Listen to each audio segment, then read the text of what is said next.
Good morning, everyone. This is the fifth video of the series, and today I would like to talk about the London Coffee Festival.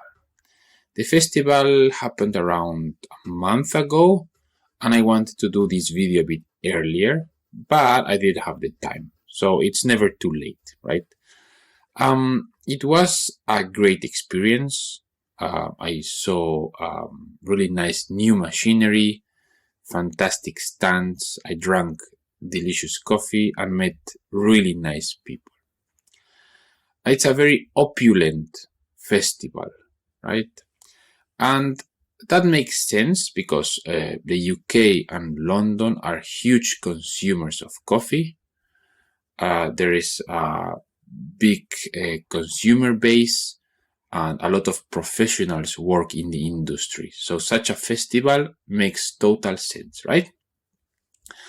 So that made me think about how would a festival would look in a consuming country. So let's forget about Brazil or Colombia that are very effective producers and their economies are better than others. So let's go to a different extreme, right? Let's go to think about how a festival in Burundi would look like. Burundi is a coffee exporter, and coffee is one of the most important exports of the country. It's a great way of bringing foreign exchange into the country. The thing with Burundi is that it ranked really low in the Human Development Index. That is like an index that measures different things, including the standard of living, knowledge, and healthy life. And Burundi was always, most of the time, is always on the lower end. If you see the GDP per capita of Burundi, it's also really low, and farmers normally earn around $1 a day. So that is interesting if you think about a festival there, right? How would it look like to have like a coffee gathering there, right? So these farmers in Burundi and we are both coffee professionals, but our experience of coffee is totally different. Can you imagine that these farmers could afford in a festival like the London Coffee Festival to pay £12 for a bag of 250 grams? That is like half of a month's work, right?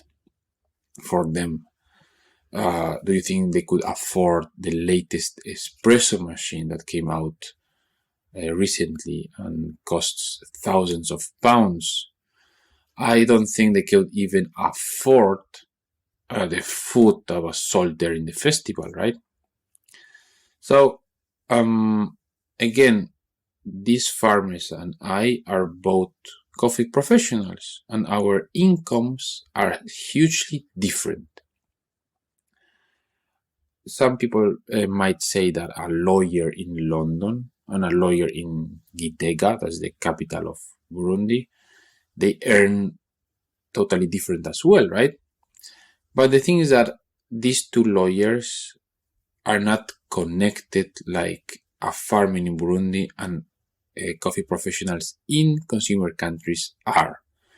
Like we serve Burundi coffee, we roast coffee from Burundi. So there is a very profound connection. And that,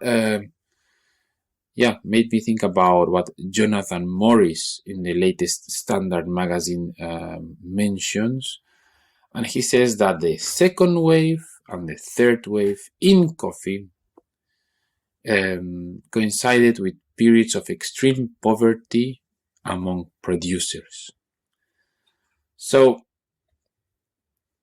technically, maybe to keep the opulence of the London Coffee Festival like a standard, we need that these farmers in Burundi keep on earning such low wages, because there is a general wealth in coffee, but most of it is staying in consuming countries. And that is a very sad thought, right? And I don't know what is the way out of it, but I think it's good to think about the difference between these two words, but two words that work with coffee. Anyway, okay, I hope this was interesting. I will add the links to different lists or rankings of Burundi in the economic world. And yeah, let me know if you found this interesting. And yeah, see you next time. Thank you.